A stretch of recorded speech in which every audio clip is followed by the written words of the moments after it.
बाबा जी के सरकार से है। यह एक ऐसी सरकार जो लगातार दलितों पिछड़ों पर लगातार अत्याचार, आगजनी, डकैती, मारपीट और हत्या, बलात्कार तक दलितों पिछड़ों के ऊपर सवर्णों का लगातार जारी है। आज उत्तर प्रदेश जिस तरीके से जंगल राज की स्थिति में आ चुका है, आप उत्तर प्रदेश को यदि जंगल राज कह देंगे तो इतने मात्र से आपको यहाँ के मनवादियों के निशाने पर आप आ जाएंगे। लेकिन हस्र कुछ भी हो, सच सच होता है और सच को सच कहने के लिए उत्तर प्रदेश में एक बड़ी घटना हुई है। मैंने पहले भी इस घटना पे आप सबसे चर्चा किया था। उत्तर प्रदेश में 69,000 शिक्षकों के भर्ती का मामला आज सामने आया है। पिछले कई सालों से शिक्षकों के भर्ती पर रोक लगा था, लेकिन 69,000 शिक्षकों की भर्ती, जिसमें दलित पिछड़ा बहुतायत पास आउट रहा है, लेकिन इस पर लगातार योगी सरकार रोक लगाते गई। अंततः प्रदेश भर के तमाम सामाजिक सेवियों, राजनीतिक व्यक्ति एवं हम जैसे सामाजिक संगठनों के लगातार दबाव के बाद 69,000 शिक्षकों के भर्ती का मामला साफ हुआ।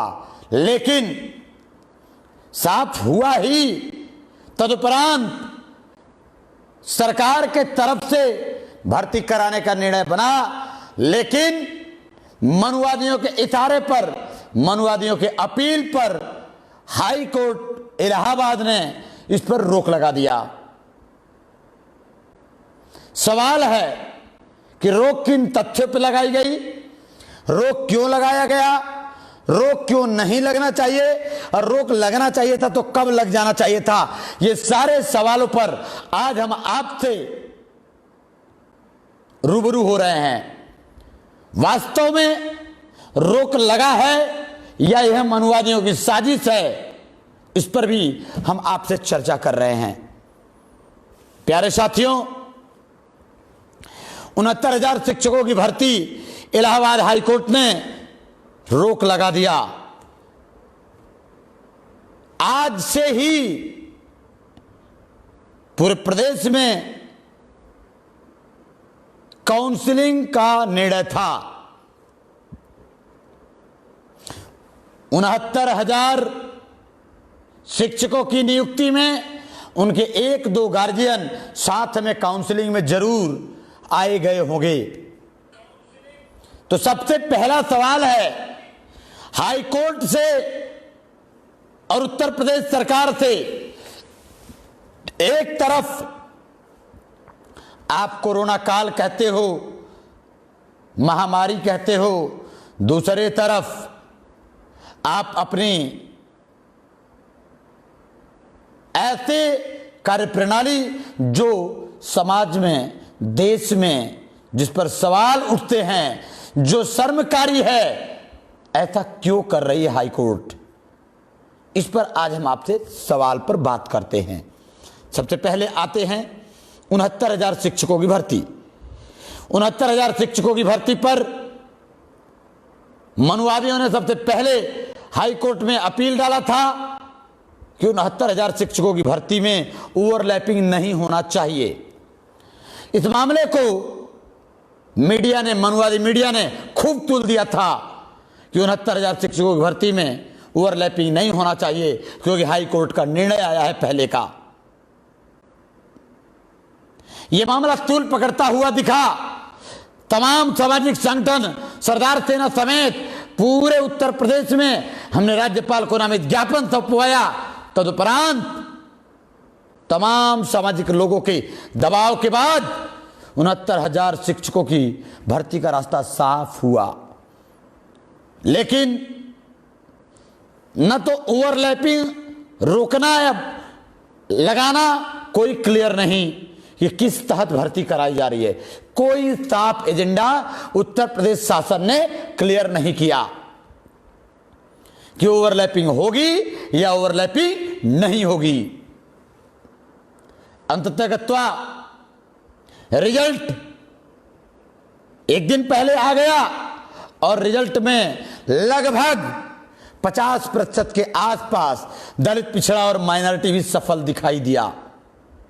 यानी 90% आबादी दलित, पिछड़ा और मुसलमान माइनॉरिटी की 90% आबादी को लगभग 50% के अंदर समेटा गया, लगभग 1-2% आगे पीछे। और 51% से ज्यादा, लगभग 50-51% के आसपास सवर्ण समुदाय को सीट मिल गई। लेकिन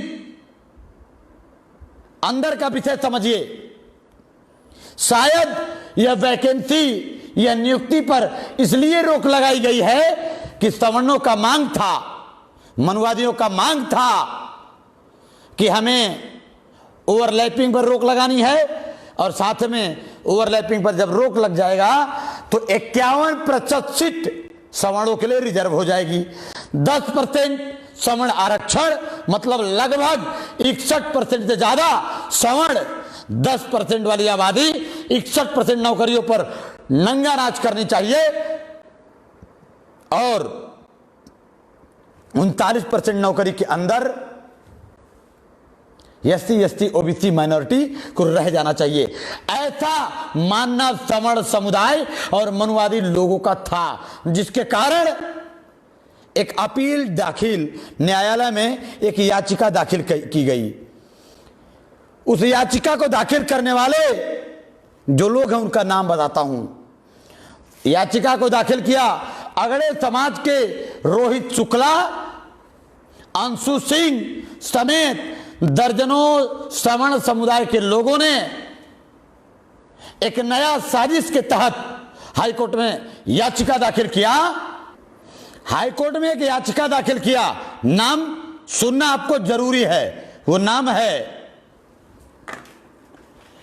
रोहित शुक्ला, अंशु सिंह सहित दर्जनों सवर्णों ने याचिका दाखिल कर दिया। क्यों याचिका दाखिल कर दिया? मैंने आपको बताया है कि मनुवादी लोग चाहता था कि मुसलमान, दलित और पिछड़ा ये टोटल का टोटल 40% के अंदर रहना चाहिए, और 61% से ऊपर सवर्ण नंगा नाच करना चाहता था। लेकिन ऐसा नहीं हो पाया। उसको ये बात पता लग गया सवर्णों को कि जो रिजल्ट बनी है उसमें 50% के आसपास या ज्यादा दलित, पिछड़ा और माइनॉरिटी का नंबर है, जिसके कारण इन मनुवादियों ने हाई कोर्ट में एक रिट दाखिल कर दिया, और उस रिट के माध्यम से मनुवादी जज या जो जज महोदय हैं उन्होंने मनुवादियों के इस इशारे को समझते हुए एक नया फरमान जारी किया। क्या अपील दाखिल किया गया वो जानिए। अपील में लिखा गया कि जो आंसर शीट है उसमें धांधली हुई है। सवर्णों की सरकार है, मनुवादियों के लिए काम करती है। अब सवाल उठता है कि मनुवादी सरकार में ही आंसर शीट पर धांधली कैसे हो सकता है? असल में धांधली हुआ नहीं, धांधली करने की नियत थी और धांधली नहीं हो पाया। इसलिए इस बात को हाई कोर्ट ने भी समझ लिया कि सवर्णों का हित कैसे होगा, तो उन्होंने इस याचिका पर तत्काल सुनवाई किया, और सुनवाई करके आज जब पूरे उत्तर प्रदेश में कोरोना काल में 1.5 लाख से ज्यादा लोग काउंसलिंग के लिए जगह जगह जिला अलॉट हुआ, वहां पहुंचे। कोरोना काल में लोगों ने अपने जान को जोखिम में डालकर नियुक्तियों के लिए, रोजी रोटी के लिए लोग पहुंचा, तो यह सवाल है कि आखिर आज काउंसलिंग और आज हाई कोर्ट रोक लगा रहा है, तो सबसे पहला सवाल आखिर क्यों? आंसर शीट में गड़बड़ी पाई गई, ऐसा नहीं है। आंसर शीट में गड़बड़ करना था, वो गड़बड़ी शायद नहीं हो पाई होगी, इसलिए इन मनुवादियों ने कोर्ट का सहारा लिया और कोर्ट ने भी मनुवादियों का ठीक से सुना और योगी सरकार को एक आदेश पारित किया हाई कोर्ट ने कि तत्काल 69,000 शिक्षकों की भर्ती पर रोक लगा दिया जाए। दलील दिया गया कि जो शिक्षकों की भर्ती है, जो क्वेश्चन आंसर शीट है, यूजीसी को पुनः उसको सौंपा जाए। तो सवाल है कि आंसर शीट क्वेश्चन आदि में क्या बिना जांच परख किए यूजीसी ने जारी किया? अगर बिना जांच परख के यूजीसी ने जारी किया तो यह गलती यूजीसी की है। यूजीसी के बाद उत्तर प्रदेश सरकार के लोग, उत्तर प्रदेश सरकार के कर्मचारी क्या उस आंसर शीट को, क्वेश्चन शीट को नहीं जांच किए तो यह गलती उत्तर प्रदेश सरकार की है। लेकिन ऐसा कुछ नहीं है। ऐसा लगता है कि धांधली की नियति जो मनुवादियों की थी, वह नियति पूरा नहीं हो पाया, जिसके कारण मनुवादियों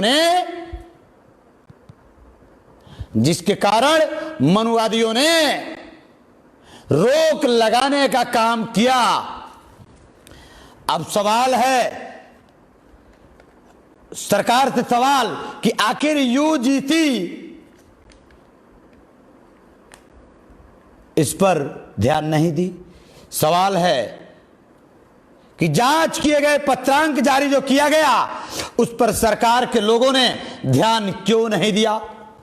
तीसरा सवाल है, क्या हाई कोर्ट को यह पता नहीं है कि यूजीसी ने जांच करके भेजा है? सरकार के लोगों ने जांच करके काम किया है। क्या हाई कोर्ट को यह पता नहीं है कि देश में कोरोना महाकाल है, महामारी है? ऐसे में इस नियुक्ति के चक्कर में पूरे उत्तर प्रदेश से 1.5 लाख से ज्यादा यानी गार्जियन और नियुक्तिकर्ता प्रार्थी मिलाकर के 1.5 लाख से ज्यादा लोग उत्तर प्रदेश में कोरोना काल में इधर से उधर गए होंगे। तो सवाल है कि आखिर इतनी बड़ी धांधली, इतनी बड़ी गलती, महामारी के कारण लोगों को मौत के मुंह में धकेलने की साजिश सरकार की या सुप्रीम हाई कोर्ट की, यह सवाल उठता है कि हाई कोर्ट की या सरकार की साजिश है, या मनुवादियों को 61% जो चाहिए था वो नहीं मिल पाया, उसके लिए ये सब प्रोपेगेंडा है। इसलिए मुझे लगता है, मेरा आशंका है कि इस पर गहन जांच की जरूरत है। और अगर यूजीसी ने गलत किया है तो कटघरे में यूजीसी होना चाहिए। सरकार के लोगों ने गलत किया है तो कटघरे में योगी सरकार होनी चाहिए, लेकिन नियुक्ति होनी चाहिए।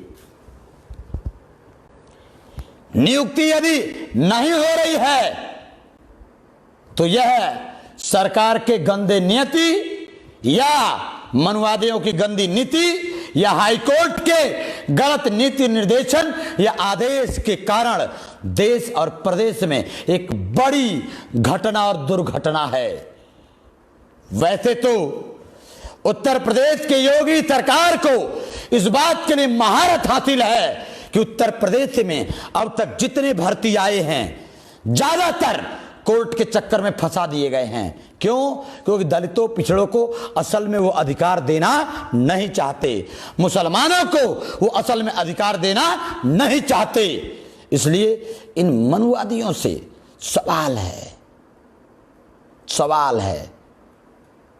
सवाल करना पड़ेगा और हमें आपको इस विषय पर बात रखना पड़ेगा। असली खेल समझिए, असल में खेल क्या है। बात तो मैंने अभी बताया खेल क्या है। 50% के आसपास दलित पिछड़ा। अगले सवाल को मैं आप सबके क्लियर करता हूं। जो हाई कोर्ट और सरकार की मिली भगत से एक नया प्रोपेगेंडा शायद रचने की कोशिश है। अगला सवाल है वर्तमान केंद्र सरकार से, वर्तमान राज्य सरकार से। जरा सोचिए कि वर्तमान केंद्र और राज्य सरकार पूरी तरह नीति देश के कामेरों के विरुद्ध काम कर रही है। भारतीय जनता पार्टी की सरकार में देश के कामेरों के विरुद्ध नीति काम कर रही है।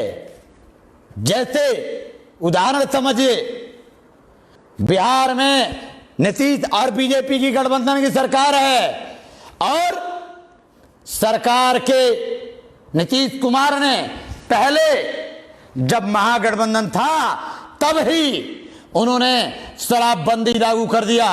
शराबबंदी के कारण तमाम दलित पिछड़े के लोग, तमाम लोग सवर्ण भी, तमाम दलित पिछड़े और सवर्ण शराब बेचने, शराब पीने या अवैध और सीधे धंधों के कारण वो जेल के शिक्षों में बंद कर दिए गए हैं। पटना हाई कोर्ट का एक निर्देश आया है कि जो भी जेल से निकलना चाहते हैं उनको बेल दिया जा सकता है, लेकिन शर्त है कि उनको एक मोटा रकम पीएम केयर फंड में जमा करना पड़ेगा। वह पीएम केयर फंड जो पब्लिक अथॉरिटी नहीं है, जो इस देश के पब्लिक के मौके पर काम देने वाला नहीं है, उस पीएम केयर फंड के लिए इस देश की मनुवादी हाई कोर्ट और सुप्रीम कोर्ट या लोअर कोर्ट द्वारा पैसा जमा करा करके आरोपियों, पीड़ितों से उनको बेल दिया जा रहा है। और सवाल उठता है कि पैसा देने में कौन लोग सक्षम है? जो अमीर है, जो सवर्ण है, जिसके पास पैसा है उसको बेल मिलेगा और बाकी को जेल मिलेगा। तो गरीब दलित पिछड़े के पास, मुसलमान के पास पैसा तो है नहीं, तो जेल में रहेगा। सवर्ण जिसके पास पैसा है, समृद्धि है, ताकत है, वो पीएम केयर फंड में जमा करके अपने बरी हो जाएगा या जमानत पे बाहर आ जाएगा। यह देश के दलितों पिछड़ों के खिलाफ एक खतरनाक साजिश है मनुवादी हाई कोर्ट की। यह संविधान की धज्जियां उड़ाई जा रही है। इन तमाम कानूनों को बनाकर सवर्णों को बाहर निकालने की साजिश है। सवर्णों को जेल से बाहर निकालने की साजिश है और दलितों, पिछड़ों और मुसलमानों को जेल के अंदर सड़ाने की साजिश है। इसका एक जीता जागता उदाहरण मैं आप सबको देता हूं। देखिए, हाई कोर्ट और सुप्रीम कोर्ट की गलत नीति याद है आप लोगों को? चारा घोटाले की घटना याद है? पूर्व मुख्यमंत्री जगन्नाथ मिश्रा जो प्रमुख आरोपी था, पूर्व मुख्यमंत्री जगन्नाथ मिश्रा और सहयोगी आरोपी के रूप में वंचितों का नेता, पिछड़ों और दलितों की आवाज लालू प्रसाद यादव। लेकिन सुप्रीम कोर्ट में केस चलने के बाद मनुवादियों द्वारा अपने बाप को बचा लिया गया, यानी जगन्नाथ मिश्रा को क्लीन चिट दे दिया गया और दलितों, पिछड़ों और मुसलमानों की आवाज लालू प्रसाद यादव को जेल के अंदर सड़ा दिया जा रहा है।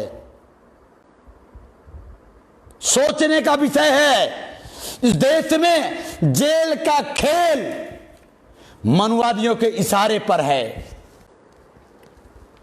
जरा सोचिए, इस बात को मैं इसलिए कह रहा हूं कि आज जो हाई कोर्ट ने कानून बनाया, जिस हाई कोर्ट के कानून के तहत पैसा जमा करने वाले पीएम केयर फंड से बरी कर दिए जाएंगे या बेल पर छोड़ दिए जाएंगे, लेकिन जो गरीब, दलित, पिछड़ा और मुसलमान है उसके पास पैसा नहीं होगा तो उसको बेल नहीं मिलेगा, उसको नहीं छोड़ा जा सकता। तो कल्पना करिए ऐ मेरे वीरों, यह वैसी ही घटना है जैसे जगन्नाथ मिश्रा, लालू प्रसाद यादव के समय घटना हुई। लालू प्रसाद यादव आज भी जेल के सिकचों में रांची में बंद है। जो भारतीय जनता पार्टी के लिए गलत साबित हो रहे थे, जो लाल कृष्ण आडवाणी की रथ रोकने का जिन्होंने काम किया था, जिन्होंने बिहार में आडवाणी के रथ को घुसने नहीं दिया था, उस शेर को आज पिंजरों में बंद किया है मनुवादियों ने। इसी तरह एक शेर नहीं, दलितों, पिछड़ों के सैकड़ों शेरों को, हजारों लोगों को ये मनुवादी साजिश के तहत जेल के सिकचों में बंद रखने की साजिश बनाया है। अगला सवाल है, आप समझिए, अगले सवाल को समझिए। ऐसी ही एक घटना हम आपको बताने जा रहे हैं। जरा सोचिए, मनु शर्मा जेल से रिहा हो गए। वही मनु शर्मा जो 1999 में 30 अप्रैल 1999 में मनु शर्मा ने जेसिका लाल को गोली मार दिया था। वह मनु शर्मा जो ब्राह्मण का बेटा है, वह मनु शर्मा जो मनु का बेटा है, मनु शर्मा को जेल से रिहा कर दिया गया।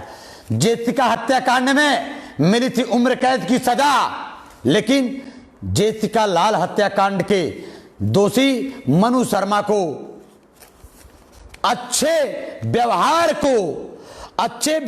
को आधार मानते हुए जेल से रिहा कर दिया गया। मतलब यदि मनुवादी है, ब्राह्मणवादी है, सवर्ण है तो उसका व्यवहार अच्छा है, और दलित है, पिछड़ा है, मुसलमान है तो उसका व्यवहार बुरा है। यह मनुवादियों की सोची समझी साजिश है। जगन्नाथ मिश्रा को छोड़ दिया गया, लालू को फंसा लिया गया, उसी तरह से मनु शर्मा जेल से रिहा हो गए। जरा सोचिए, क्या अच्छे व्यवहार का हवाला देते हुए मनु शर्मा रिहा। कोरोना वायरस के संकट को देखते हुए जेल प्रशासन ने तमाम कैदियों को कम से कम करने का कोशिश तो किया, लेकिन किसी भी उम्र कैद वाले 302 वाले को सुना नहीं होगा आपने। पूर्व केंद्रीय मंत्री का बेटा, पूर्व केंद्रीय मंत्री विनोद शर्मा का बेटा मनु शर्मा 2006 में जेसिका लाल हत्याकांड का दोषी करार दिया गया। आपको बताते चले कि दिल्ली के एक रेस्टोरेंट में 30 अप्रैल को रात को 30 अप्रैल 1999 को जेसिका से ड्रिंक मांगा। मनु शर्मा ने, जेसिका ने ड्रिंक नहीं दी तो उसको सीधे गोली मार दिया मनु शर्मा ने। बीते 2 साल से मनु शर्मा को अच्छे व्यवहार के चलते ओपन जेल में सजा काट रहे थे। ओपन जेल का मतलब उन्हें काम के लिए सुबह 8 बजे जेल से छोड़ दिया जाता था और रात को शाम को 6 बजे जेल के अंदर लौटा दिया जाता था। यह है मनुवादियों का नियम, कानून, कायदा।